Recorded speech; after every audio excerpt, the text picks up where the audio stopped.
Hereby call to order the Roseville City Council meeting for Monday, March 23rd, 2026. Mr. City Manager, would you call the roll, please? Councilmember Groff. Here. Councilmember Bauer. Here. Councilmember Schroeder. Here. Councilmember Strawn. Mayor Rowe. Here. And Councilmember Strawn indicated she would not be able to be here this evening due to not feeling well, so we certainly wish her speedy recovery so we can see her soon. Would let people know if you have a cell phone to silence it or otherwise assure that it doesn't disrupt our meeting this evening. We do have, for members of the public, a copy of, or extra copies of the agenda on the back table under the big clock by the back door if you would like to follow along with the meeting agenda. We also do have a complete set of all the materials that are under consideration by the council this evening in a binder in the same location. However, you do have to share that with the other fellow attendees. We only have the one copy to share. There will be other housekeeping type announcements we'll go ahead and make as we move forward with the meeting, but I would make a couple of introductions at the beginning here. The first is our City Attorney, Rachel Tierney, who's on my right at the end of the dais, and our City Manager, Pat Trudgeon, who's on my left at the other end of the dais. And we will certainly introduce other staff members and participants in the meeting as agenda items come forward. With that, we'll ask folks to stand, if you're able, for the Pledge of Allegiance. I pledge allegiance to the flag of the United States of America and to the republic for which it stands, one nation, under God, indivisible, with liberty and justice for all.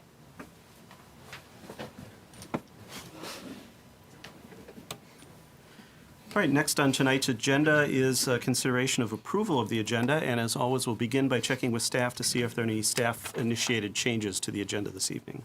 There are no changes by staff. All right, thank you, Mr. Trudgeon. Are there any changes that council members would like to make to the agenda or items council members would like removed from the consent agenda for separate consideration? Does not appear to be the case. We'll also check at this time with members of the public if anyone is here this evening to make a comment or ask a question about an item in section 10 of our agenda, which is at the end of the meeting. It's what's known as our consent agenda. It starts at the bottom of page 1 and continues, I believe, onto page 2 with a number of items. These are normally fairly administrative and hopefully non-controversial type business items. We do take them up as a single motion at the end of the meeting, but if somebody is here to speak to or ask a question about one of those items, we can certainly move it earlier in the meeting to be convenient for such persons. Is anyone here this evening for an item in section 10 of tonight's agenda wishing to make comment or ask a question? All right, it does not appear to be the case. In that case, a motion to approve the agenda as presented would be in order. So moved. Second. All right, it's been moved by Councilmember Schroeder, seconded by Councilmember Groff to approve the agenda as presented. Any discussion on that motion? Hearing none, all those in favor signify by saying aye. Aye. Opposed? That passes unanimously 4-0. We have our agenda for this evening. Next on the agenda is our first opportunity for public comment. We will have opportunities for members of the public to speak as agenda items are considered, but we also do, by council rule, have an opportunity at the beginning of each meeting for members of the public to speak to items that are not under consideration in tonight's agenda, but may be of interest to people in the community or related to city business, once again, that isn't on the agenda. And so if there's anyone who wishes to speak, we'll just ask you to come forward to the microphone, and as that's happening, we'll provide a little bit of rules of the road for public comment, although I don't think our speakers this evening are unfamiliar with those. We do have, by council rule, a 3-minute time limit per speaker. We do ask that you address comments and questions to the council. The council may not be able to provide an immediate response, but certainly if there is something that is a concern that needs to be addressed, we'll provide an opportunity for staff to follow up. And we do ask that you begin your comments with your name and street or address for the record. Hello and welcome. Hi, my name is Kathy Ramont. I'm from Do Good Roseville, and I live at 1161 Laurie Road West. And I'm Deb Newell, and I live on Millwood Avenue in Roseville. Welcome. We're here because, starting back in January, we're talking about Operation Metro Surge and all the things that we needed within our community. And I'm here to amazingly report what our community has done, what our community members together have done. As my shirt says, how do you eat an elephant one bite at a time? We've certainly done that. We had created, the community had created a Roseville Housing Stability Fund called Love Pays the Rent. The fiscal agents were the Roseville Area School Foundation, Roseville Lutheran Church, and St. Michael's Church. And in the month of January and February, we had 500 donors, contributed over $210,000, and helped pay the rent for 132 households. So that was a pretty amazing thing. That was all community-led, nothing, all community-led, just people doing it on their own. So I think it's really important to understand that that's where we've been at this point, but Operation Metro Surge, even though they've drawn down the numbers, it's still happening. And while I've been kind of behind the scenes doing things like this, my friend Deb has been on the front lines, and she was going to share a few stories about what her experience has been. Sure. So Kathy asked me to be here tonight to share what it looks like for families in Roseville who are struggling to meet their most basic needs right now. Since January, I've devoted the equivalent of full-time hours, often more, to supporting Roseville community members who have been impacted by Operation Metro Surge.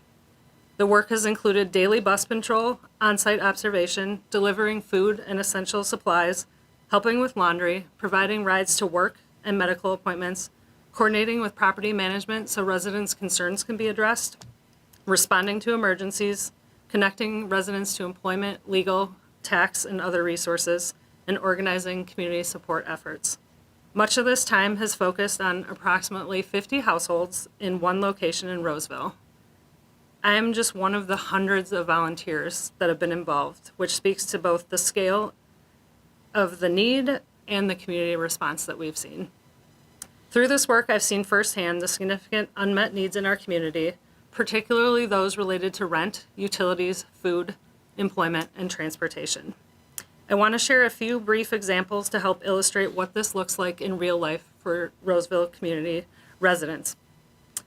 2 months ago, one resident became a single mother of 3 overnight after her husband was detained by ICE. She's now working full-time while caring for her 3 young children alone. Their income was cut in half, but their expenses have not changed. At the same time, she's trying to come up with funds for bail without knowing if she'll ever see her husband again and when her children may see their father again. The family is also coping with the trauma of witnessing this detention firsthand. Another resident, a single mother of 2, recently underwent surgery that required a 2-week recovery period, and during that time, she had no income. Community members stepped in to provide transportation and aftercare support, covering all of these costs out of pocket. This came after she had recently lost work hours due to safety concerns with Operation Metro Surge. It will take her a significant amount of time to recover financially from this. A third resident, also a single mother of 2, had her work hours reduced during Operation Metro Surge. She does not know if those hours will ever return. At the same time, her car broke down. The cost of repairs was more than half her monthly income. She had to choose between paying rent and fixing her car, all while her children worried during the time that they were without transportation.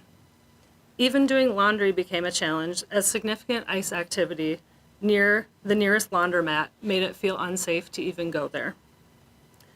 These are just 3 examples. There's many more. The needs in the community are real, ongoing, and urgent. While volunteers have stepped in extraordinary ways, this level of need cannot be sustained by volunteers alone. These families are doing everything they can. What happens next depends on whether we meet them with the resources they need to not only stabilize, but to recover. Thank you for your time, and I'll turn it back to Mr. Mott. And given that, and what we know is ongoing for the families, even just if they go back to work, it takes time to get a paycheck. So the need for rent is continuing. And so we still have the Love Pays the Rent programs are still ongoing. We're still raising funds for that. And the reason we're here tonight is we are fortunate that the Wilson Foundation is now willing to match any donations that we raise between now and the end of April. So 100% of anything we raise in the next 6 weeks will be met dollar for dollar from the Wilson Foundation. So if there's anyone who has already given but wants to do additional amounts and have that doubled, now's the time to donate.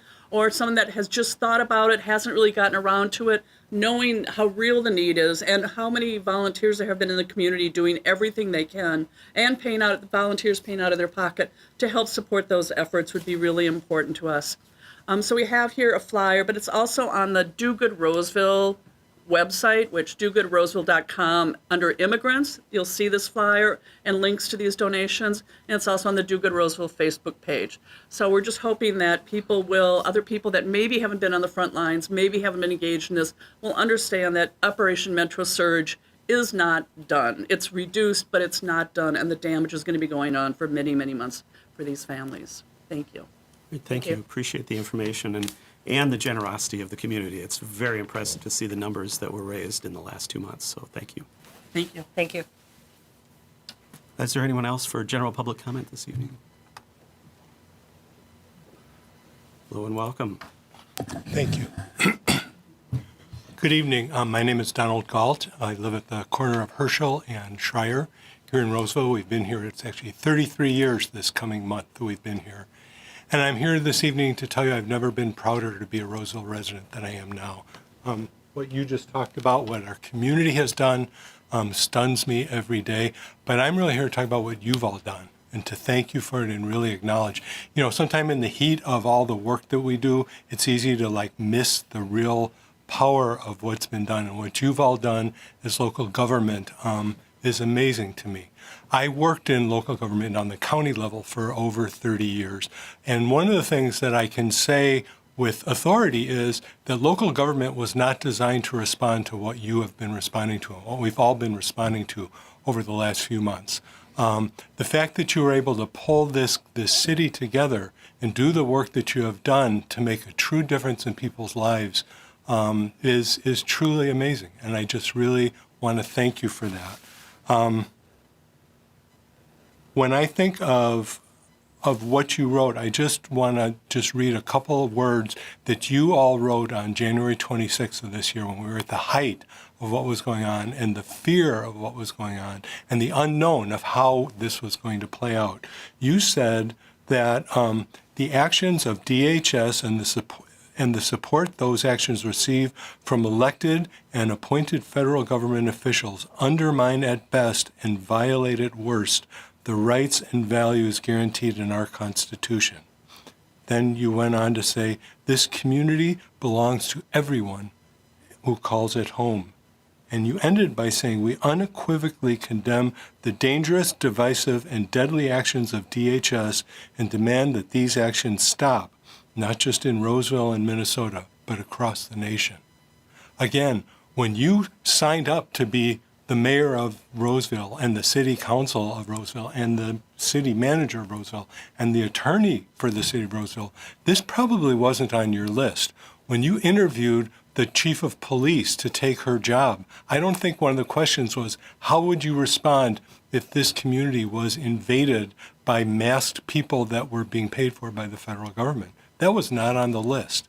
And your responses to it, again, have been courageous, have actually, I will say as a person that worked in government, have been remarkably quick and have really made a difference in our community.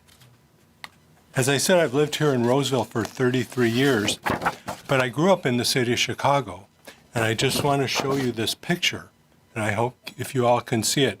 This is a picture, and I would love you to see this, please, and share the idea with your chief.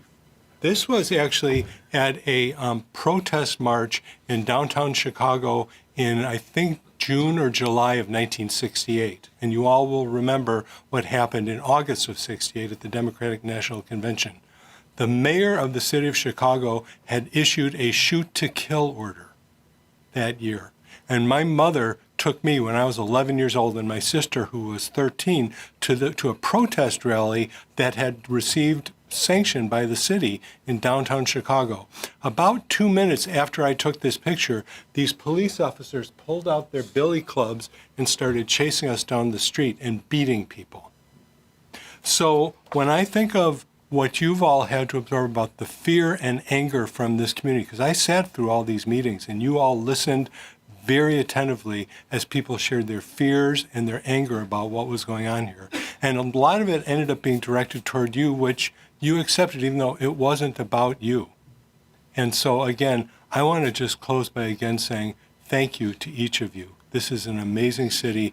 And now, I used to always say, well, I'm a guy from Chicago. Now I say probably I'm a guy from Roseville. So thank you. Thank you for your comments. Is there anyone else from the public for a general comment this evening? It does not appear to be the case. I did want to take an opportunity, and I'm sorry I'm putting you on the spot here, Mr. Trudgeon, but we had some comments at a previous meeting about drone activity in Roseville, and I know you had sent an email to the council this afternoon sort of talking a little bit about that. I don't know if you want to take a moment to just talk about a couple of things that the city's doing in that regard. So, yeah, we've received reports of a lot of drone activity. Some of it may have happened a month or so ago, and we've really tried to monitor that increased drone activity, and it's something that as city staff we have not observed, but it's not saying it's not happening. So we urge people to continue to pass that along. We have checked with our partner agencies, both on the local level, county level, and the best we can the federal level, and really don't see any pattern to that, or at least it's not being told to us. We do not get information when drone use is happening in the city. That goes to the FAA, so we're a little bit in the dark, unfortunately.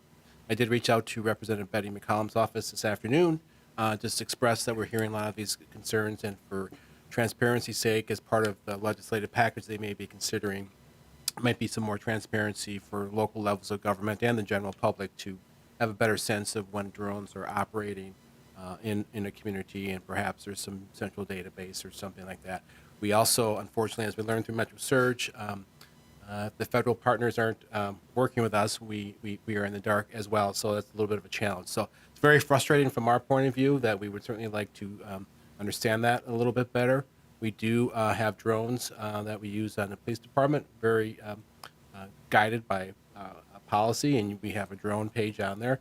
And I think in the last couple of months, we've maybe used it 3 or 4 times for some rescue operations. It was pretty limited. So I would also state, we can't verify this either, but there are often other agencies that do use it for checking railroad rights-of-way or utilities.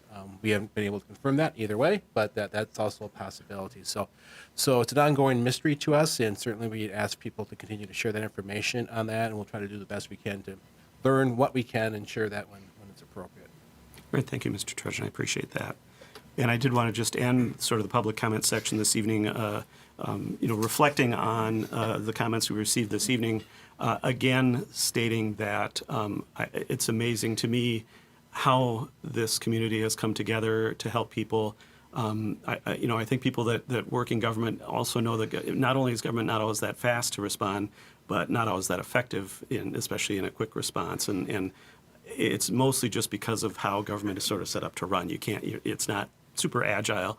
And the community stepping forward, as has been done to fill that gap, has been just truly amazing to see. And, I think that we're talking about ways that we as a community or as a city government can step in to take on some of these needs in the community. I think by this time we were expecting to have our own rental assistance program in place. I think there's been some logistical things we've been working through on that, which, surprise, surprise, we're government. That's I guess what happens. We're continuing to work that. I know the legislature is continuing to look at assistance programs and things like that as well. So we will certainly continue to make sure that we're pushing for all of those efforts to come to fruition, and so more to come on that. But just wanted to once again say, especially in light of the thanks we received this evening, that I believe, and hopefully the council will concur with me, that all we do is a reflection of our community. And so we really don't necessarily take the credit. We just want to be a part of the credit that belongs to everybody. And with that, we'll move on to other business this evening. We have a couple of items under recognitions and donations. Both of them are proclamations, and especially the first one is fairly relevant to our recent conversation in this meeting here. That is a proclamation in relation to Volunteer Month in Roseville. That proclamation reads as follows. Whereas volunteers make an immeasurable impact on the health and well-being of communities by offering their time, skills, and resources for the benefit of others, see previous conversation.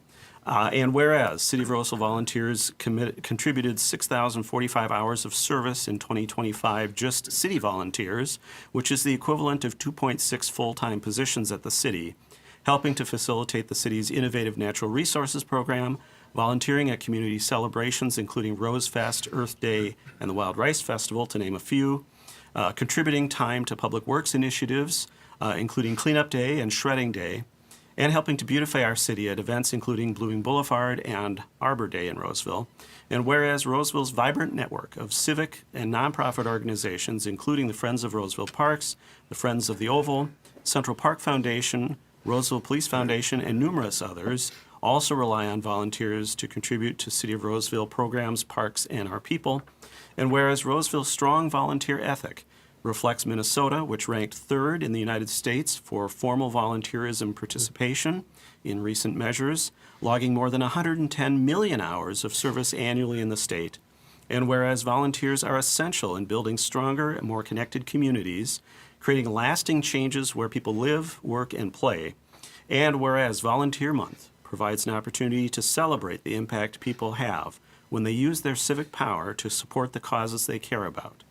Now, therefore, be it resolved that the City of Roseville declares April 2026 to be Volunteer Month in the City of Roseville. So moved. Second. It's been moved by Councilmember Groff, seconded by Councilmember Schroeder, to approve that proclamation. Any discussion on the motion? I'd just like to Councilmember say Graf. thank you to our volunteer coordinator, Ms. Boggs. She does a great job on that. And I think that that's one of the reasons this program has really grown a lot, I think, in the last 3 years. But of course, it's a team effort, and all the people from Roseville are the number one ingredient there. Thanks. And Councilmember Schroeder? Yes, I wanted to thank all the volunteers too. I'll have to say, I've lived in Roseville a long, long time, and the volunteers have been strong for many years since I can remember. And it was one of the things that attracted me to get more involved, is seeing all these other people and what they were working on. And I believe the city of Roseville is one of the strongest volunteer cities in Minnesota, and so we have a lot to be proud of with what these volunteers do. And I want to make sure they understand that we really appreciate it. So thank you. Any other discussion on the motion? Councilmember Bauer? I'll just note that it's been, as Councilmember Schroeder pointed out, many years of continued volunteering. It's allowed us to do some programs. We've noted the natural resources program. Some of these items that come before us are only able to be done because of the volunteers that we have, and it's just wonderful to see being able to do that and be able to budget that because of the consistency of all the volunteers that we have. Right. I can't really add anything to those comments. And so we have the motion before us to adopt that proclamation on Volunteer Month. All those in favor signify by saying aye. Aye. Aye. Opposed? That passes unanimously 4-0, and that proclamation is approved. Our second proclamation this evening relates to Fair Housing Month in Roseville. And it reads as follows. Whereas the month of April marks the anniversary of the passage of the Federal Fair Housing Law of 1968, recognizing that no American should have the right to purchase or rent shelter of choice abridged because of race, color, religion, sex, handicap, familial status, or national origin, sexual orientation, or gender identity, and whereas equitable access for all is a fundamental policy of this nation and the City of Roseville, and whereas the location where people live has a direct impact on the quality of their health, education, and access to economic opportunities, and whereas historical racial discriminatory housing practices, often referred to as redlining, have created lasting racial and economic segregation in communities that have created disparate outcomes in overall quality of life, including access to home ownership, quality education, healthcare, and transportation, just as a few examples.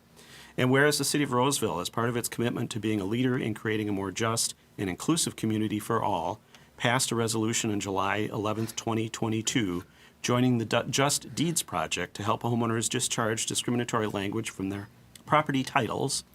And whereas economic stability, community health, and human relations in all communities are improved by diversity and integration, and whereas the City of Roseville adopted a fair housing policy on November 5th, 2018, certifying that we will formally and affirmatively further fair housing, making way for receipt of federal community development funds in service of this goal. And whereas the City of Roseville, through its strategic plan, is further committed to promoting housing access and choice and fostering inclusive communities free from housing discrimination, so housing types are provided in a manner that meets the life cycle continuum. Residents feel safe, secure, and stable in their housing and are not cost burdened by their housing, ensuring economic success for households at all income levels. And whereas the City Council establishes the City of Roseville as an inclusive community committed to fair housing, and by applying this to its housing programs and services, and promotes appropriate activities by private and public entities intended to provide for adequate or equitable housing opportunities for all residents and prospective residents of Roseville. Now therefore be resolved, the City of Roseville declares April 2026 to be Fair Housing Month in the city. So moved. Second.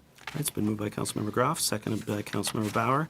Discussion on that motion as the maker, Councilmember Groff. Just to say, this ties exactly into what some of our speakers were talking about tonight. Fair housing is crucial to everybody, and I think it was aptly demonstrated tonight with the examples that were brought forward. Right, as the seconder, Councilmember Bauer. Nothing to add.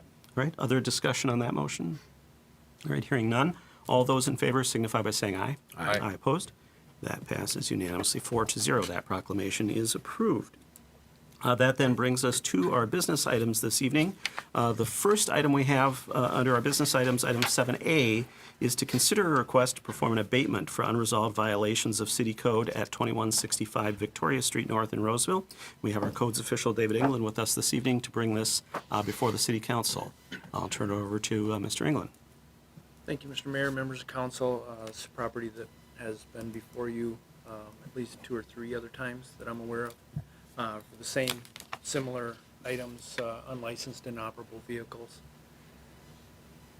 We first made contact with this property again this year on March 9th, posted notices of the violations, and we also set them up for this council hearing tonight. At that time, we issued administrative citations for each violation that we saw on site, as well as a repeat nuisance fine to this property owner. This is something we just did last February as well, that we brought this to you for an abatement request, and we did carry out that abatement last February. The property representative did come in this morning to City Hall to discuss the issues on the property. We went over again what needed to be done and by when. And that person did do quite a bit of work today to get that done, and I was out on site 3 times today. They have made substantial progress. They are not 100% done. That is why I did not recommend it being removed from council consideration. There is, right before 5 o'clock, there was 2 vehicles with some tire issues, 1 vehicle on unimproved surface, but all the rest had been brought into compliance at that point. And again, my reason, I guess, for having this tonight would be to hopefully get an approved abatement for the violations that existed just a couple hours ago, which also lets us proactively go back to the site on a monthly basis after an abatement has been approved, whether we conduct it or not. So there's been quite a bit of progress, but not 100%. All right, thank you, Mr. England. Are there questions from the council on this request before us this evening? All right. Is there a representative of the property owner this evening that wishes to speak about this requested abatement? Does not appear to be the case. We'll check if there's anyone from the public who wishes to speak to the requested abatement at 2165 Victoria Street this evening. All right, that does not appear to be the case either. Council, we have the request before us to authorize the abatement of the remaining violations. Do we want a time frame on that, Mr. England, in terms of giving them a certain amount of time, but if it's not done by that time, I'm not talking 2 weeks. Thoughts there? That would be completely to your discretion. I would, from my discussions with the person today, that everything should be done tonight. But I would say no more than a week would be. I was thinking maybe a couple of days. That would be even better. That would right. be much better. Yeah. So. All right. Well, we can turn it to the council then to talk about a time frame that seems appropriate. I don't know if I was ready to go to the end of this week, but it's up to the council. Obviously, a motion has to be made one way or the other. I think being end of the week is very generous, so I would move to approve this, that everything needs to be done by Friday morning. And then on, just add something to it, and I believe in our, in these abatements, we don't have a progressive schedule if it happens over and over again, do we? So say if this property continues to be a problem, and we don't really have an escalator clause in here, or?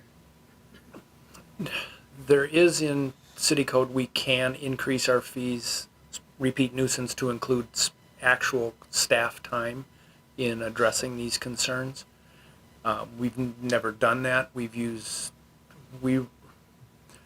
meeting has actually been the most successful notice that we give is when we put this as on the schedule.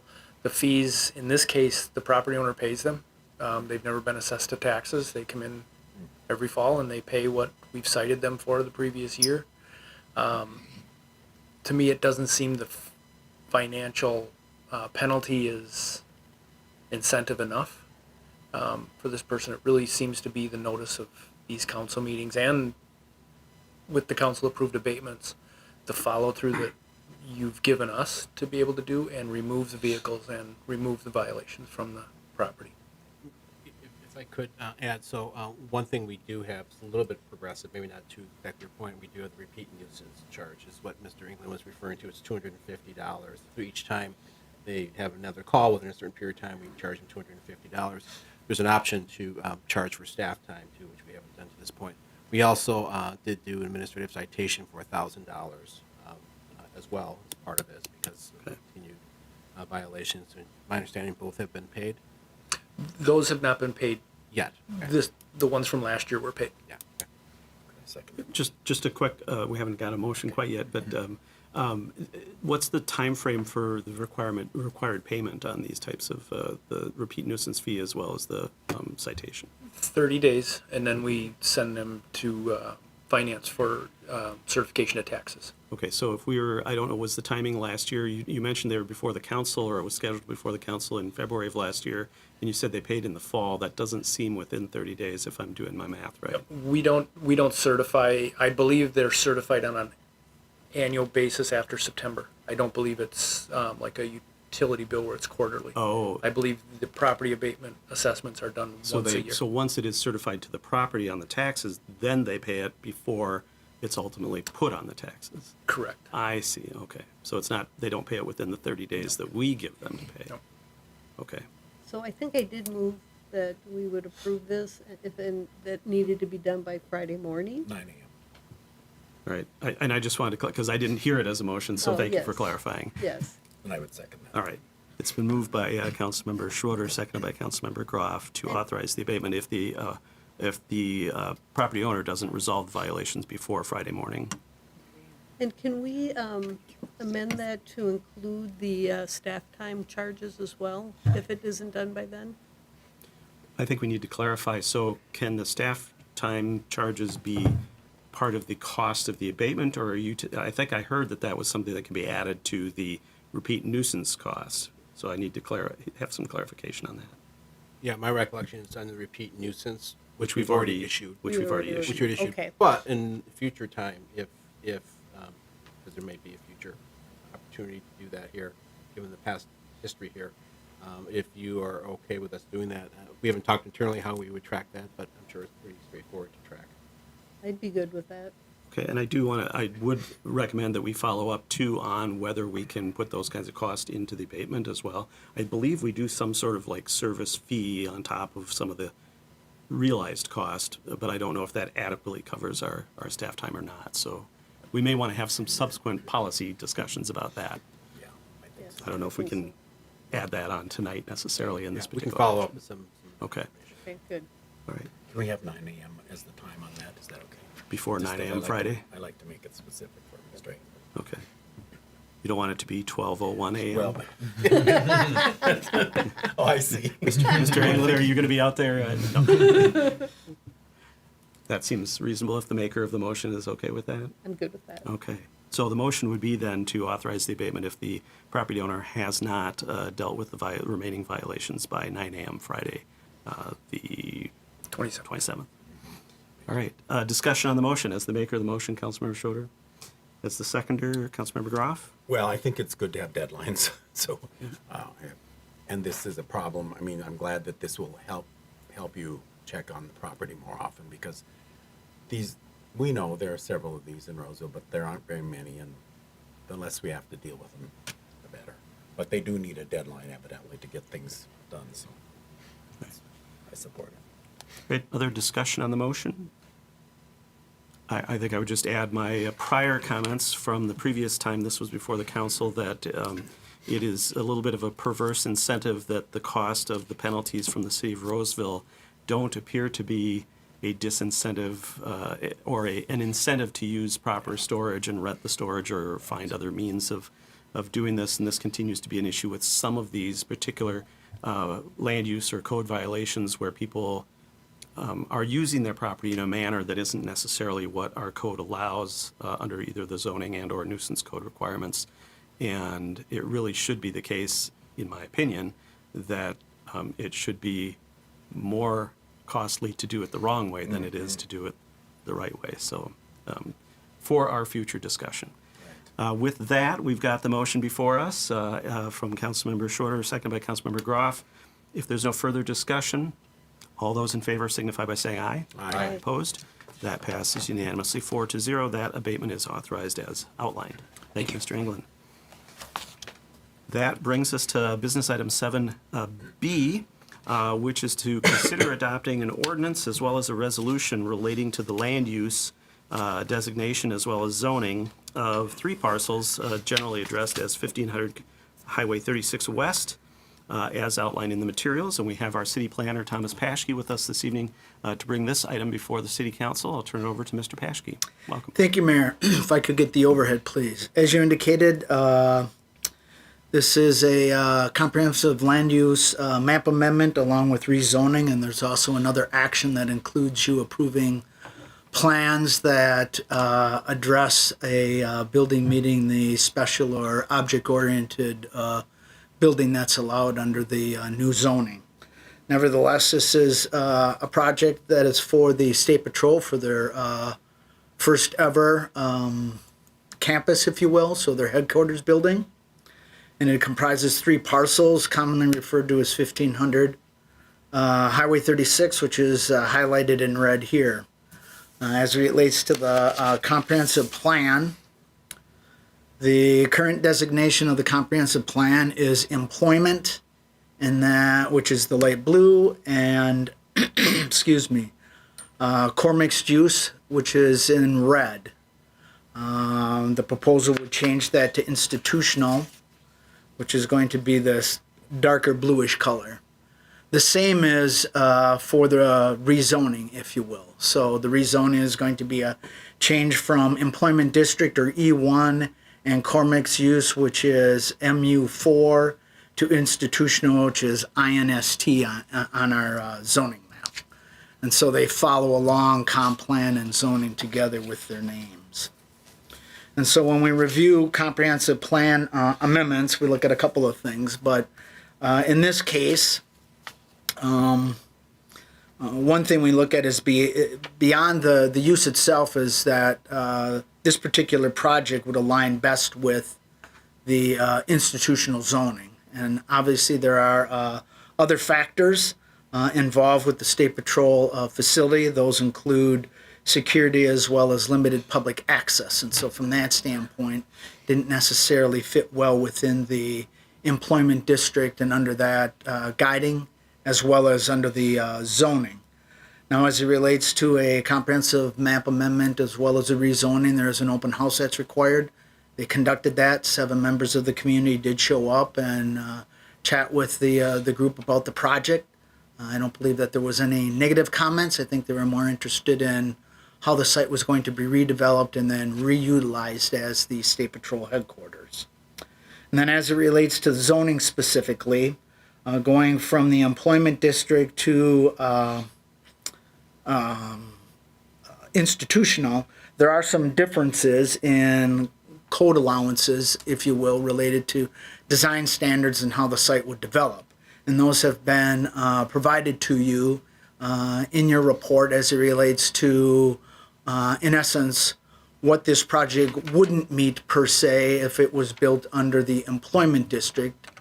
In essence, the areas that they would probably require variances to, and then how that does fit into the institutional zoning and what this code allows for a special or object-oriented building, where you're reviewing and improving basically the whole site development as it relates to this project. So elevations, grading, drainage, and other types of nuances that this project will require that differentiate from what the code standards are. It allows you to approve a building like this, similar to what may have been done with the fire station, and what might be done with the maintenance facility as that property gets re-guided and rezoned, and then is considered institutional and an object or special oriented building because of its unique purpose and needs. And so with that, our recommendation is to support this project. The Planning Commission did conduct the public hearing for that and voted 7-0 to support the comprehensive plan amendment, the rezoning, and the zoning to allow for the special and object-oriented building. And with that, I conclude my presentation. All right, thank you, Mr. Paschke. I did want to just clarify on the change of the zoning to the institutional zoning. Are you saying that there's a further step of that in terms of allowing the build? You have to approve the plans as a part of that. So if you read what the definition of special or object-oriented building is that the city council approves the, in essence, the plans, approves the project. Under the institutional district? Correct. Yeah, okay, that's why I just wanted to make sure I understood that process. Thank you. Questions from the council for staff? Councilmember Schroeder. Just, I believe this is correct, and I just want to make sure the public knows this, that this property was, is owned by the state of Minnesota, and it's already not on the property tax roll, so therefore it shouldn't affect property taxes in any way with this rezoning. That is correct. Thank you. Yeah, Trudgeon? yeah, it's currently owned by the state of Minnesota. Previously, it was held by a private landowner that had the Department of Education on there and And the private university. private college. So Yeah. it hasn't really been taxed for quite a long time. It actually was an insurance. The State Farm used to be there 30, 40 years ago. All right. Other questions from the council? Councilmember Groff. So there were some questions about traffic and so on, and I understand the traffic is kind of spread throughout the day in this facility according to the state Planning office, rather than, they don't have to do check-ins there. I was reading in the report, so all the patrol people don't have to come at a certain time. That is correct. This isn't a place where the state patrol or, in essence, the troopers, state troopers would show up and punch in and then, do certain things. So traffic would be dispersed throughout the day. I mean, there obviously is a office component that's going to have certain office hours, but the garage and other areas for training and things are spread throughout the day. But that wouldn't be very different from what the use of that area was in the past. There would have been office No, times no, too, so that's no. not a big change.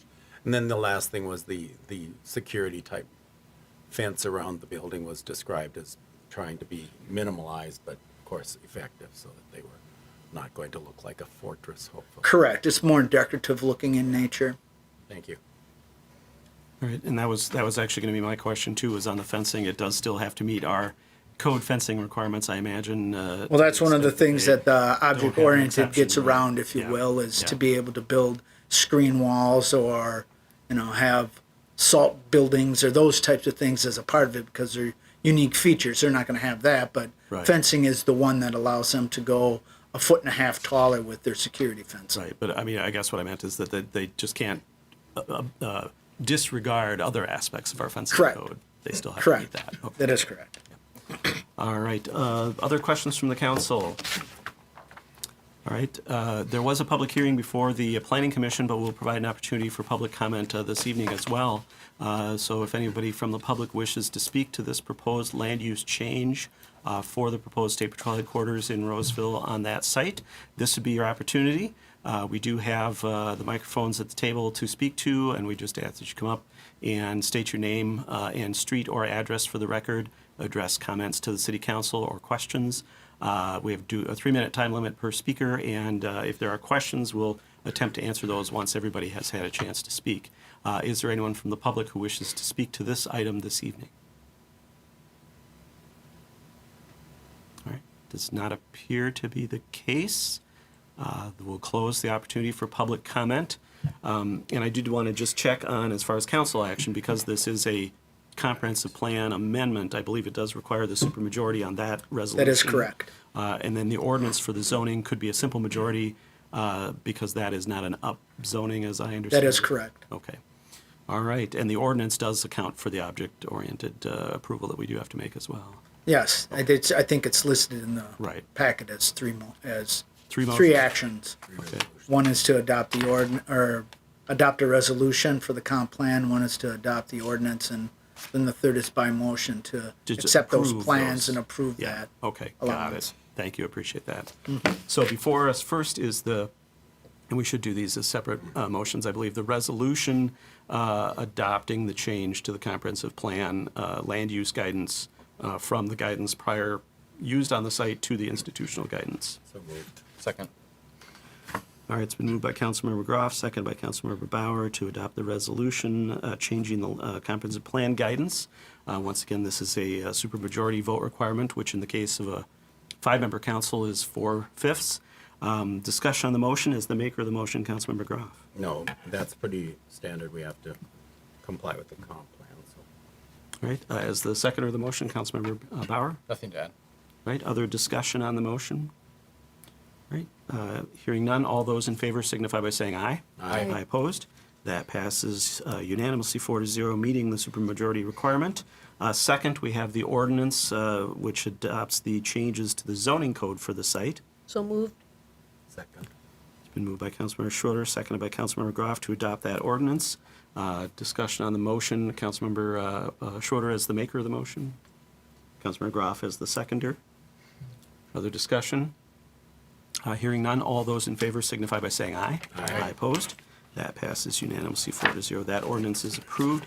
Did we have an ordinance summary, or do we have to pretty much publish these zoning change? What, Maybe it's zoning not. map, it's zoning map change. It's a map change. Okay, so it's relatively brief text. Yeah. Yep, got it. Well, Okay. Yeah, it's really a map change. Right, exactly. Okay. And then finally, requested action is to, by motion, approve the site and building development plans and specifications as outlined in the materials. So moved. Second. All right, it's been moved by Councilmember Bauer, seconded by Councilmember Groff to make that approval. Discussion on the motion as the maker, Councilmember Bauer. No. As the seconder, Councilmember Groff. I did want to mention something here because in the minutes from the Planning Commission meeting there, the representative from the State Patrol said, I believe it was Mr. Keenan, said that this will be significantly improve the site's environmental conditions, which are currently heavily paved, and they'll be using some permeable surfaces. So there will be some improvements to the site from that Yes. redevelopment. Actually, pretty major because they're required to meet a higher standard than most developments have. Exactly. Thank you. So the state requires them to meet a higher Correct. standard under their Yep. standards as a That is state correct. construction. Because they're getting funded. Right, and then no doubt, probably the standards that were in place when the State Farm Building was originally constructed 50 years ago or whatever, probably were less stringent than even today. Yes. Just in terms of non-state requirements. So with that, we've got the motion before us to approve those plans as outlined. If there's no further discussion, hearing none, all those in favor signify by saying aye. Aye. Opposed? That passes unanimously. Those plans and specifications are approved. Thank you, Mr. Paschke. Thanks to the Planning Commission, and good luck to the State Patrol on the project. It will be nice to see some activity on that site after a long time of vacancy. All right, that then brings us to item 7C, which is to consider renewal of a hotel license for Motel 6 at 2300 Cleveland Avenue. And I believe, Mr. Trudgeon, you're bringing this item before the council for our consideration. Yes, thank you, Mr. Mayor. As mentioned, this is renewal of a hotel license for Motel 6. You'll see later on the agenda, on the consent agenda, 10 other hotel licenses up for renewal as well. We have this on the business item because we do have one special condition we want the council to consider. As the council is well aware, we instituted hotel licensing in 2024 with the first cycle of licensing last year. Motel 6 did receive a license effective April 1st, 2025. If you remember, there were some outstanding issues with some railings that needed to take place, and the second and third floor weren't allowed to operate until that was done, and that was completed in May. So they have submitted a renewal license, and that what that does is trigger the review process again, including reinspection of the property to make sure it meets all applicable city building codes, state building codes, and fire codes. They have submitted. Their application is in order as far as the interested person and the background checks. We did do extensive inspections of the property, both by community development staff and the fire department. We did note a significant amount of violations that occurred within the 1 year time period. The owner worked with staff to meet those, make corrections to those those standards, kind of to the minimum level. But given the amount of perhaps backsliding we saw, one of the conditions we were asking the council to consider tonight is when approving this license is to require that staff goes out and do a full inspection of the property and the building every 4 months, basically on a quarterly basis. So when we show up again, we don't want to wait another year and have a substantial amount of time. I would note, and this is, just relaying the reality of it, that the second year around for the inspections for all the other hotels went much more efficiently. Very few problems, and those were able to be corrected pretty quickly. And so this one did stand out, so that's why we're asking that condition. They do not have any outstanding utility bills or taxes or other charges of the city. They're current with all that. In regards to police calls, we did notice an uptick in police calls. They had a total of 224 reactive police calls. That compares to 193 calls from last year. So that's obviously trending in the wrong direction. We have spent extensive time with the community action team and police leadership and working with them. And while they have been very cooperative, they being the ownership, there's still continuing to be some problems. So we still want to continue to work with them to get those numbers down. And it's something that we know, and we've relayed this to the owners, that there needs to be a sustained effort to really make sure that those calls are minimized. So that's something we'll continue to watch and monitor. We do have a tool with repeat nuisance ordinance that we can after there's more than 10 calls. And I would note, throughout 25, they were good, but in February 26, they did exceed it just by 1 or 2 calls. So there was something that was charged there. Not to the point where we're ready to recommend denial of the license, but something that we are watching, and I want to make sure to bring that forward to you. So with that in mind, they are in compliance with all the standards of the code, both fire and building codes.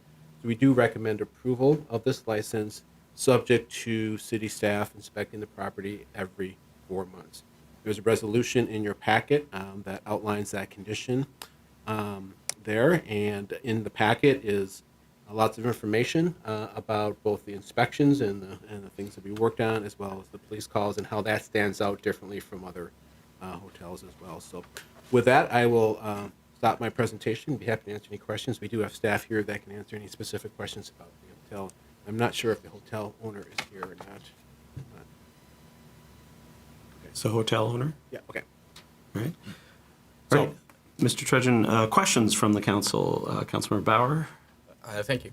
In the condition listed in the packet, it notes a failure to correct any violations in time. Do we have to note a timeline for when those corrections need to be, or those violations need to be corrected, or is that fall under some kind of existing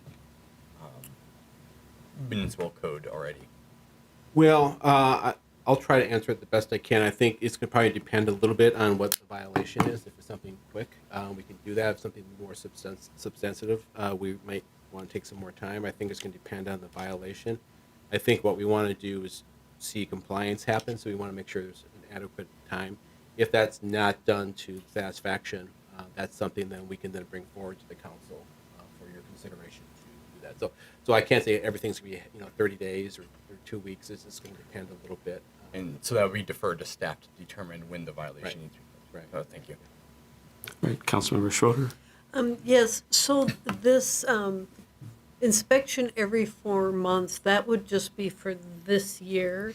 And then if they apply, if everything goes fine, then if they apply next year, then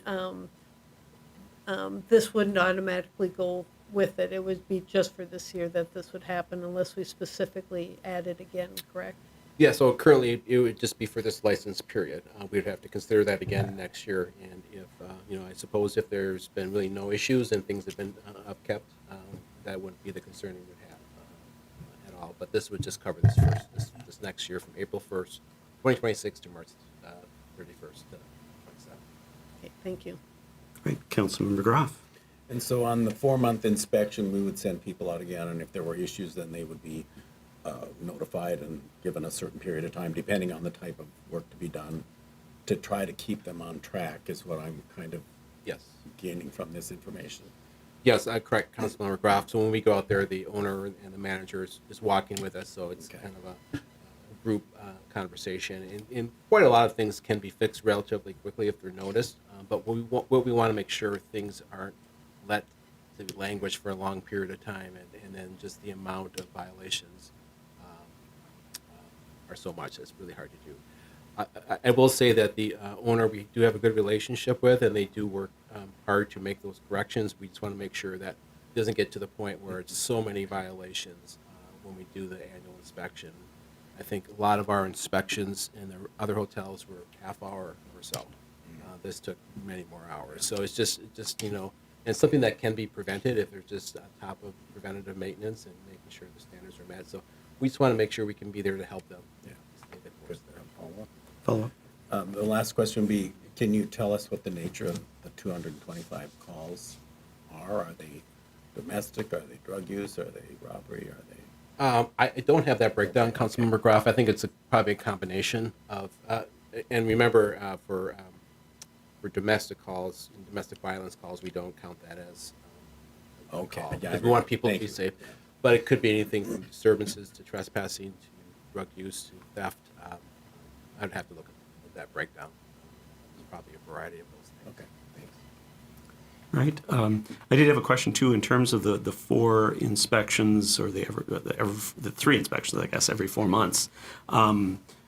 Is there a charge for those inspections to the operators and owners of the hotel that wouldn't be experienced by other hotels under this condition? Well, we haven't talked about that, Okay. to be quite honest.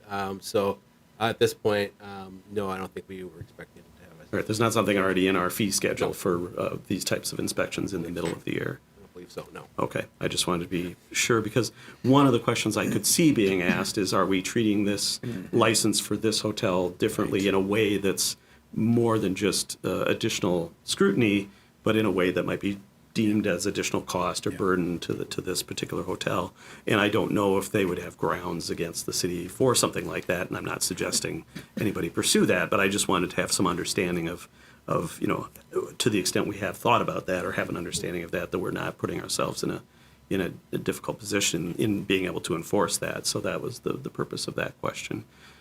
Other questions from the council? All right. Is there anyone from the public who wishes to speak to this proposed license approval with condition for the Super 6, the Motel 6 in Roseville at 2300 Cleveland?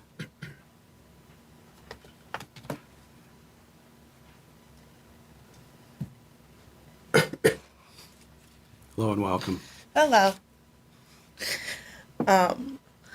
I'm actually Nicole Therian. I'm actually the Motel 6 general manager there. Okay. I have recently came new to that property. The reason with the ownership, recognizing that the previous managers that were at the property effectively went into the wrong direction where they actually brought me on. I actually came back to them after quite some time to bring that property back up into a positive standing and be on good terms with the city. I've ran this property prior, so I'm used to how things go and how the inspections go. And this one, yes, was a lot harder, but that's why I am now here, and I'm going to help improve it. I am already working on with my staff to help improve things. We already have a lot of things in place and clearing up a lot of the items that were originally on the list. And of course, sending emails to everybody involved stating what violations were already cleared up. And anything that was small or minute, we're still working on, as well as correcting quite a few other issues. So we are working on everything possible in a timely manner. But we are asking, compared to doing the 4 months, as far as the inspections, to move it to actually 6 months, just as a, so that we have a little bit more time frame to, of course, get this corrected, so that we're not causing any more fines. We're also working with our staff to help minimize all the 911 calls that go out. So I'm working with the staff and my personal security detail so that we can help lower those. That, thank you so much for your time. Great. Thank you for being here this evening and for your work at that hotel, and for coming back. Are there questions from the council for the manager, Councilmember Bauer? I was just going to ask City Manager Trudgeon for clarification of if a violation is found, does that trigger an automatic fee or to the property owner? If it's a violation of the code, no, not necessarily. It'd be if they're exceeding the police calls, that's when we have the repeat nuisance. But a failure, for example, say a smoke detector being expired, if that was discovered if we do this every 4 months, that would not generate a cost to the property owner. No, that's correct. Unless it wasn't dealt with. And yes, unless they fail to Right. correct it. Right. So the purpose is to try to be proactive and make sure that things are addressed in a timely manner. I think that's the objective here. And I think that part of the inspection process is a certain amount of discretion on staff's part in terms of how to deal with some of the violations and corrections, and making sure that the big things are given enough time to deal with and the small things are given the proper amount of time to deal with. Yeah. And so I think the objective is not to have the hotel incurring a lot of additional cost associated with these inspections, presuming inspections are passed, of course, and or things are dealt with in a timely fashion. Yes. Ultimately. I would just note that we have this council has done that, for example, with the railing on the 3rd floor. Being flexible with that. We do really want to work with the hotel to make this work. As part of last year's As part of license last year's, approval, yes. right? Yeah. And I will say the hotel came into compliance within the time frame, and everything was good there. So, and then that made the license fully effective for all the floors at that point. And that's one of the reasons for the more frequent inspections, to make sure we can help them stay on top of those things, so we're not at the last second trying to get things done here. And we do really hope that the quarterly inspections will be brief, and things that are noted are corrected really quickly, and they're not a big burden on anybody. But I think we believe it's really important in this case to have regular inspections throughout the year to make sure, given the amount of violations that have been discovered as part of this go around, as well as the amount of police calls. Great. Thank you, and thank you again for being here this evening. Thank you. If we have other questions, stand by. Ms. Tierney. Yeah, hi. Ma'am, can I just get your last name? Therian.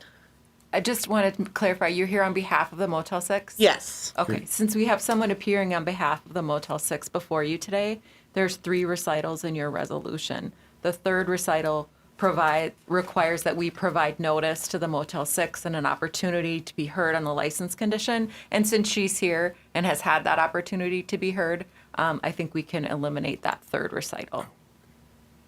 Thank you. Thank you. Thank you. And if you maybe would just write your name on that clipboard there underneath the remote control, so that we've got the spelling for the record. Of course. Great. Is there anyone else from the public who wishes to speak to this proposed license approval with condition? All right, does not appear to be the case. Then we can move to council consideration. So we just have the one resolution as it relates to the approval. And I believe I was hearing that It's the 3rd recital, line 101. 101. Can be removed. 101 through 104. All right, so yeah, we can just delete that text in its entirety. It would, and the from 99 and be it. Yeah, yeah. That's the point, yeah. All right. Is that clear to the council and the public? Yes. All right. Is there a motion in relation to this license approval with condition? So moved. Second? All right, it's been moved by Councilmember Graff, seconded by Councilmember Schroeder. Councilmember Graff, as the maker of the motion, discussion? I think that the staff has worked out a really good way to work with the management on this, and I feel really positive about where we're headed with this. I'm really hopeful that we can get this business back on track in Roseville, and I think we're well on the way, but I think that this will help us get there. All right. And as the seconder, Councilmember Schroeder? Yes, and I'm glad to hear that the city staff is there to help the business, keep moving forward. And I do like the idea of going in and maybe then, if there are some issues, that they can deal with a few each quarter and then get it resolved. And that this isn't to penalize or to publish or punish, but to actually be there to help to make sure that they can be successful. So I do like that aspect of it. All right. Other discussion? I'll just note Councilmember that, Bauer. again, this is, for this year, and then next year when the license comes up, these conditions hopefully will be removed. All right. And that was going to be my point as well. Yeah. So I think it certainly wasn't me that came up with the expression trust but verify. So I think this is in the spirit of that concept. So with that, we've got the resolution before us by motion to approve that license with the condition as noted, taking out the end of line 99 and the lines 101 through 104 as not being relevant anymore to the consideration. With that, all those in favor signify by saying aye. Aye. Opposed? That passes unanimously, and that item is approved. We wish you all the best. Thank you. Then that brings us to item 7D, which is to discuss making an appointment of a Roseville resident to Falcon Heights' Les Bolstead Golf Course Redevelopment Community Advisory Committee. I've got to think about what that acronym is. Anyway, Mr. Trudgeon, I believe you're bringing this item before the council as well. Yes, thank you, Mr. Mayor. As way of background, as you may probably aware, the University of Minnesota is closed the Les Bolstead Golf Course in Falcon Heights, and will be putting the land up for sale. It is in the city of Falcon Heights, and they are doing a process where they're trying to get some community visioning about what that former golf course should be used for in the future. So they've created a community advisory committee, primarily comprised of residents in Falcon Heights and commission members on there.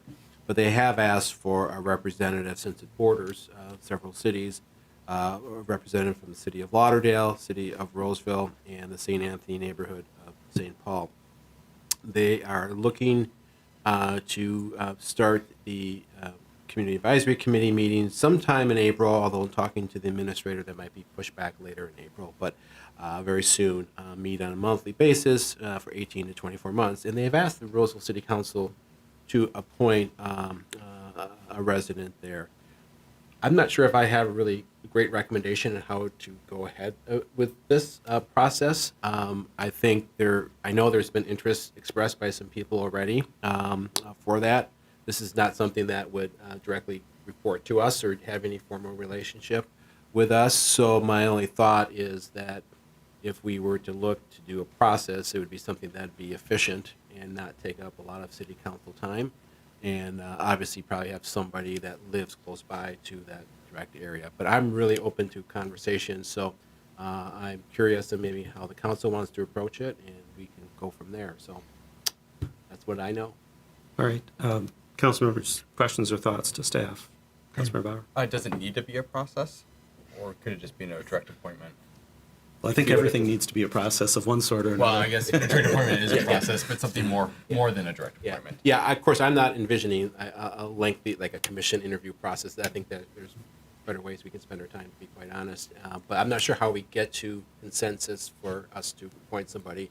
And I know there's people that are interested that just have heard through the grapevine, but is there an effort to push more information out so we get more people interested? And then how do we vet that? So those are all things I don't have great answers for at this point. So it's really up to us as a council to decide what we want, including a direct appointment.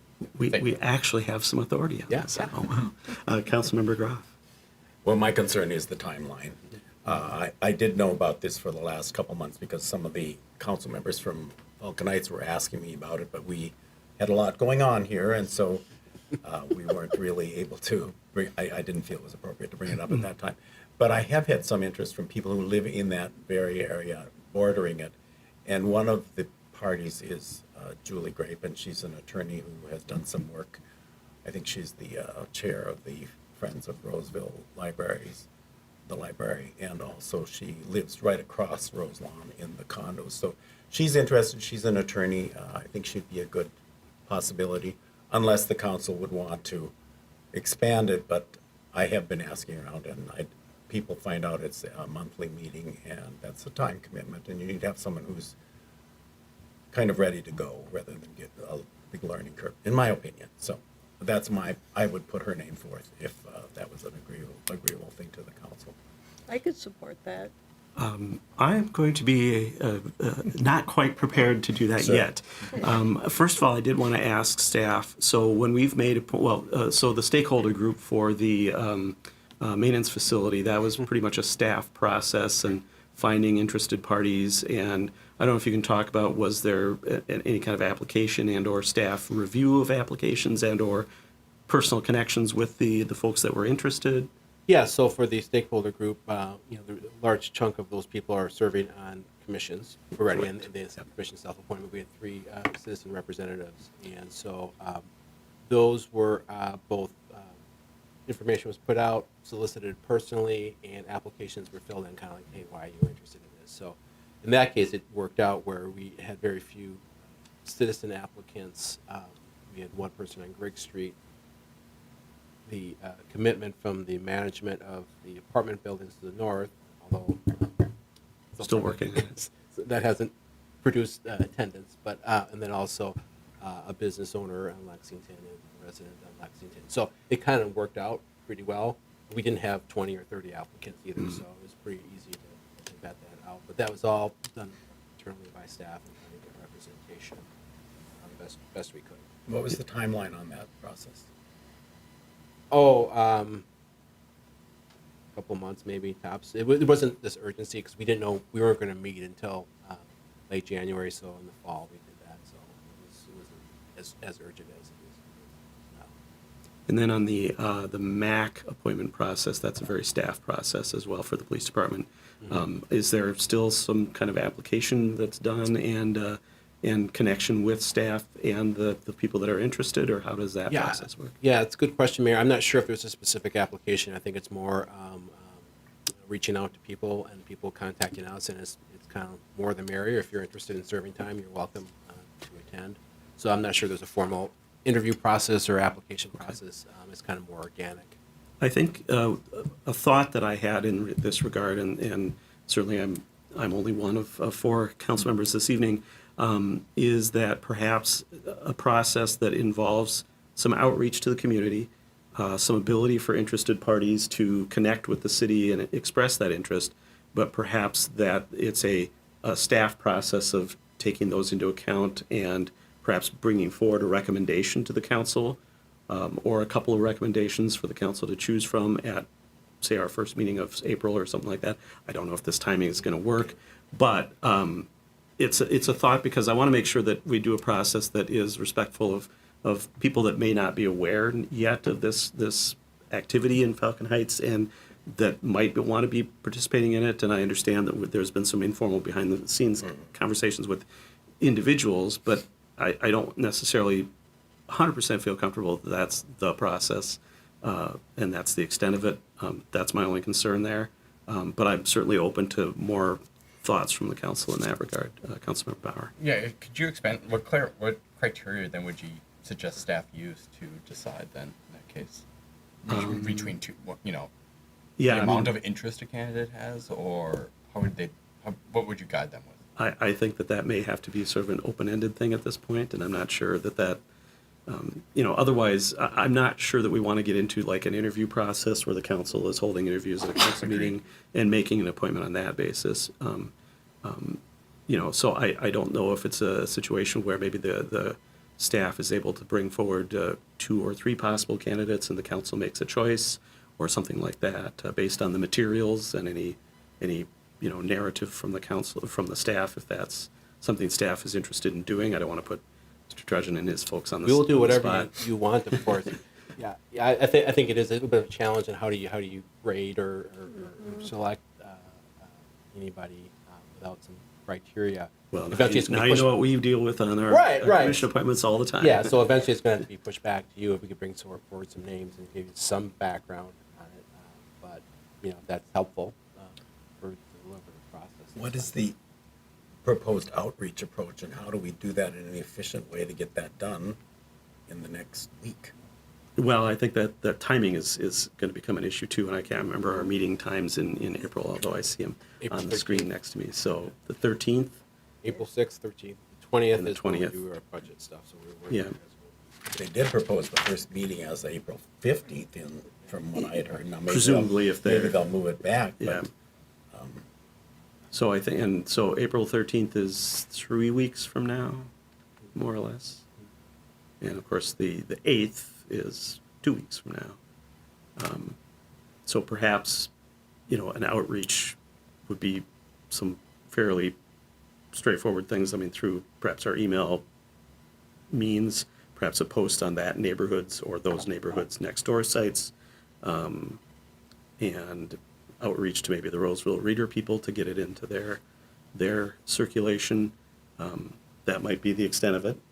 And then we have a deadline that works in a time frame, and then a process to get through whoever comes forward and bring a recommendation to the council on the 13th. And we can let Falcon Heights know that that's our time frame, and if they need something faster, we're gonna have to do something different. But it sounds like they're not sure they're going to be ready by the 15th either.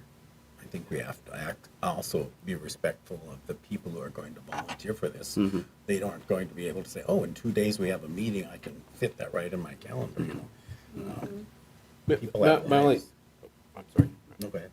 My only thought on this, just thinking out loud here a little bit, is I think if we do send out the notice, and we could do that pretty straightforward, we might get quite a lot of interest, 10, 12. And I'm not quite sure how, even as staff, we're going to vet that a little bit. Sure. Already, I know there's 3 people that have contacted Falcon Heights, and since the packet went out, 1 person contacted me about it. So I imagine there's going to be a lot of interest in Okay. doing that. And so beyond providing some basic information and why you're interested in doing that, ultimately it's going to land to you. But maybe you're better informed than you are tonight on that. Maybe. So I would say yes to that. Well, and the other thing is we could conceivably put some kind of geographic limitation on it, within such a distance of the golf course, just to try to narrow down the potential field in some way. I don't know It if, should be people who are very close to that right, neighborhood. It shouldn't I be don't somebody know who's if 500 feet is too close or if a half a mile is too far, but those thoughts come to mind. Or the council can make a motion to make an appointment this evening, and I can choose how I want to vote on that. Given the timeline, I would be in favor of just appointing someone this evening. We've identified a quality candidate that is eager to go, that's in the proper location. What do we know about the other people that have reached out to Falcon Heights and that you're aware of, Mr. Trudgeon? I've gotten some names, but I don't know much about. So is it a fair process to them to say, well, we'll make an appointment without knowing anything about you? I'm not sure. Do we meet next week? No. We do not. Our next meeting is the 6th, the 8th, whatever that. April Yeah. 6th. Okay. Could we make an appointment by the 6th? It's theoretically a 2-week process, a week of outreach and a week of follow-up. Yeah, we can provide you the information of people that submit an application, so to speak. But Be could really the quick. council be ready on the 6th is what I'm wondering, if we have that information. Well, apparently we're ready this evening, so. Well, Mayor. Or Mr. some Mayor. of us are ready. Mr. Mayor, I'm trying to be accommodating. I understand. I appreciate that. Thank you.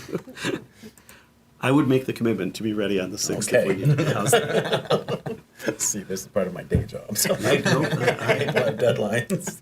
I recognize it. I recognize it. I'm okay with extending it to the 6th because I'm fine with other people. I just don't want this to be drawn out because it isn't fair to people to get it into their lives and not have enough time to be on the calendar. And I've spoken to several people along there, but there are other people interested, so it should be the council's decision in the end. Well, in a way, I think, since it's actually closer to your area, Right. and so I do trust your judgment on that you've already been talking to people, for a while already. So you have vetted some people. And so I guess, I think it's correct. You want somebody who's in that area and who can commit to working on it. So, yeah, I think, I don't want to make this more complicated than we need Yeah. to. I really think it should be someone between Cleveland and that other side and within 1 or 2 blocks of that golf course, because that's where the traffic is going to be Yes. affected. as you look at the neighborhood around there, that's kind of what the neighborhood around there is. It doesn't extend too far beyond No. that. No.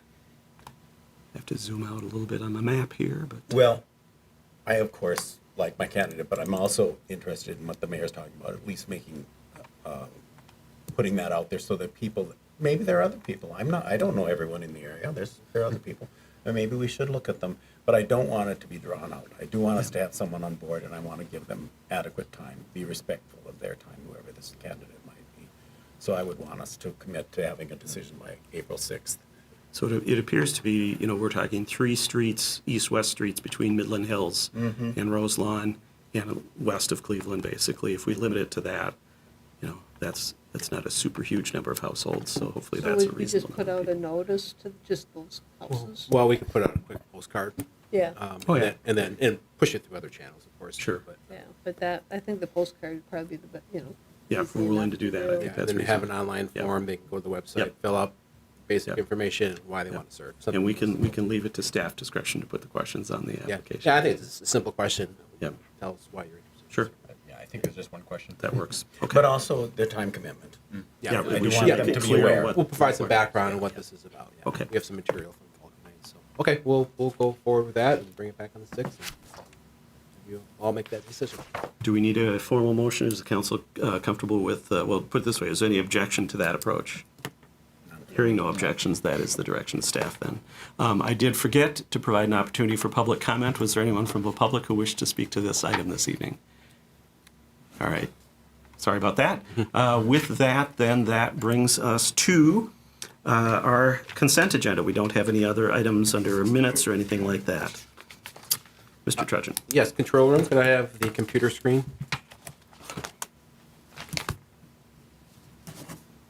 Turn it off from the doc cam, thank you. All right.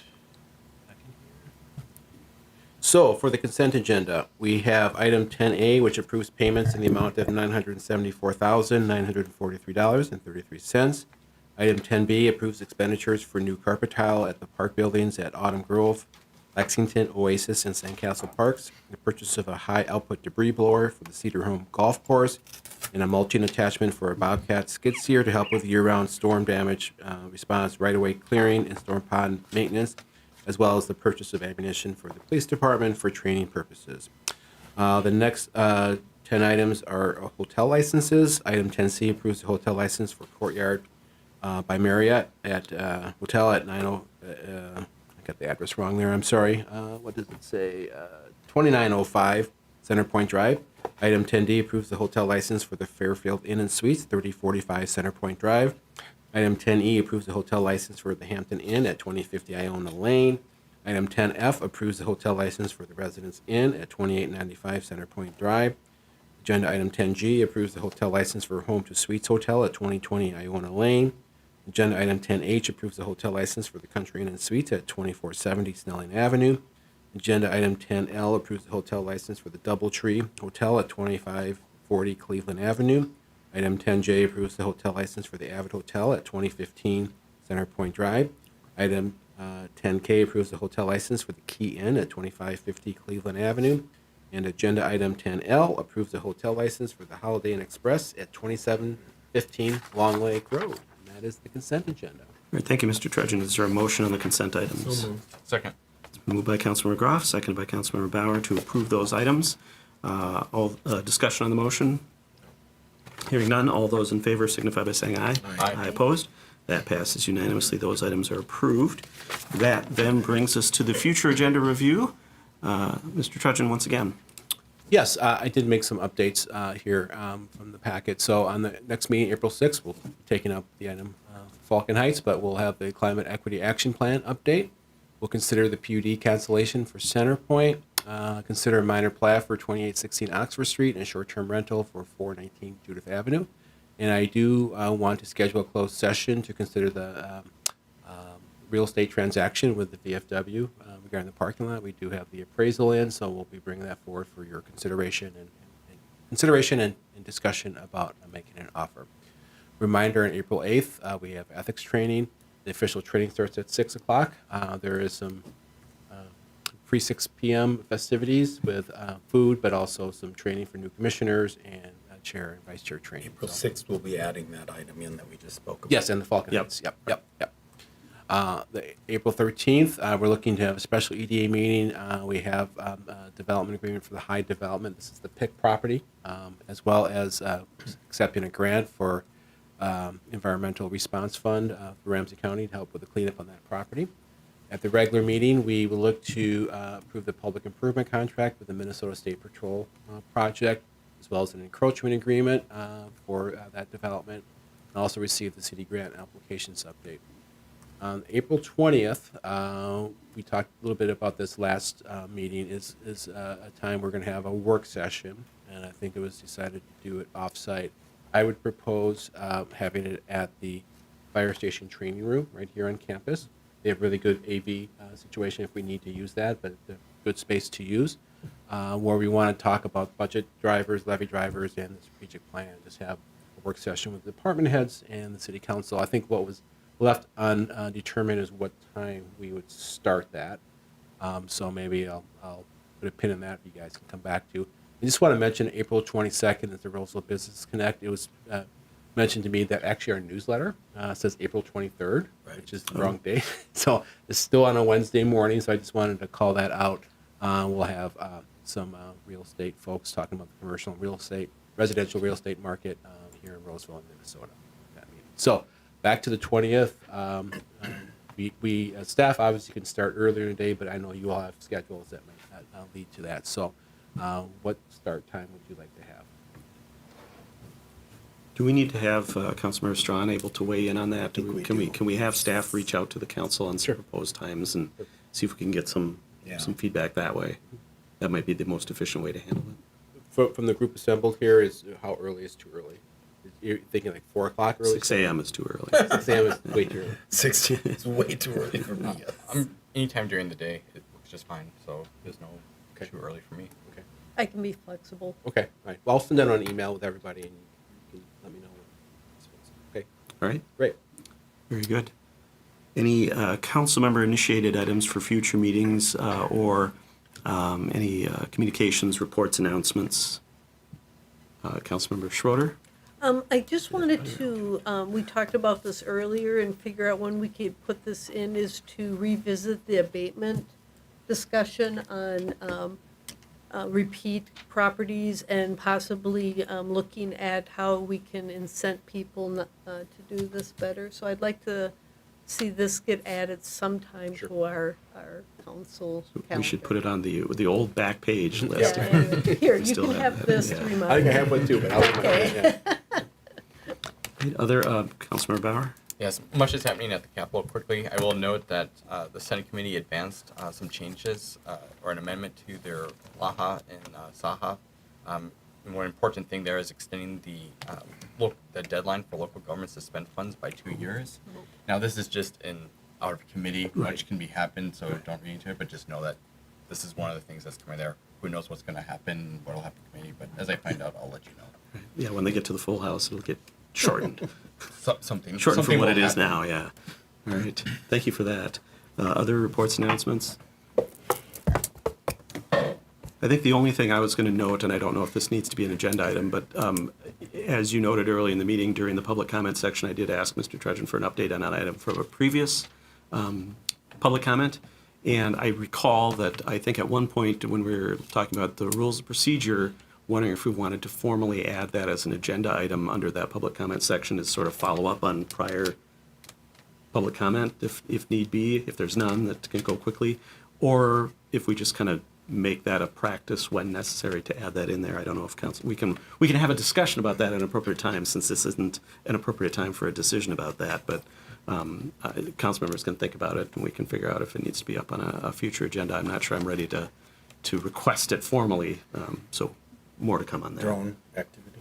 Is that what you're talking about? Well, no, talking about just having as part of our normal business item agenda on the agenda, that as part of or related to the public comment section, that we add something that says that we'll provide follow-up on prior public comment. Oh, I see. As needed or whatever. So, food for thought. I just wanted to make sure I kind of got it out there, because I remember thinking about it a year ago and then obviously forgot about it since then, so. I wrote it down this time. All right, thank you, Mr. Trudgeon. Put it on that back page. All right. Anything else from the council? If there's no other business before the council, the only other item remaining is adjournment. So moved. Second. All right, it's been moved by Councilmember Schroeder, sorry, seconded by Councilmember Bauer. Discussion is not permitted on a motion to adjourn. All those in favor signify by saying aye. Aye. Aye opposed. That passes unanimously 4-0. We are adjourned 10 minutes early at 7:30 p.m.